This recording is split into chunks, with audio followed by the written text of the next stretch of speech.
JNTUK ఆస్ట్రేలియాలోని university of new colleges మధ్య MOU జరిగింది. ఉపకులపతి CSRK Prasad, rector KV Ramana, in-charge registrar V Ravindranath, OSD Koteswararao హాజరయ్యారు.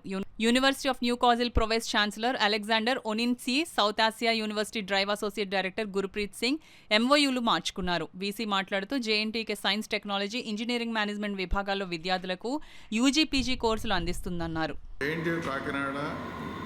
న్యూ క్యాసిల్ యూనివర్సిటీ ఆస్ట్రేలియాతో ఈరోజు ఒక ఒప్పందం జరిగింది. దీని ముఖ్య ఉద్దేశం ఏమిటంటే రెండు యూనివర్సిటీలు కలిపి జాయింట్ డిగ్రీ ప్రోగ్రామ్స్, అంటే 3 సంవత్సరాలు ఇక్కడ కుర్రాడు చదివితే అక్కడ 2 సంవత్సరాలు చదువుతారు. అప్పుడు స్టూడెంట్స్కి ఇద్దరికి 2 డిగ్రీలు ఇవ్వడం జరుగుతుంది.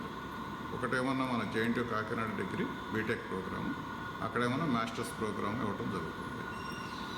ఈ ఏ స్పెషలైజేషన్స్లో డిగ్రీ ఇవ్వాలనేది వాళ్ళ టీము, మా టీము, ఫ్యాకల్టీ టీమ్స్ 2 కూర్చొని వాళ్ళు ఐడెంటిఫై చేస్తారండి. ఎలక్ట్రానిక్స్లోనా, కంప్యూటర్ సైన్స్లోనా, లేకపోతే సివిల్ ఇంజనీరింగ్, మెకానికల్ ఇంజనీరింగ్ ఏది బెటర్గా ఉంటుంది.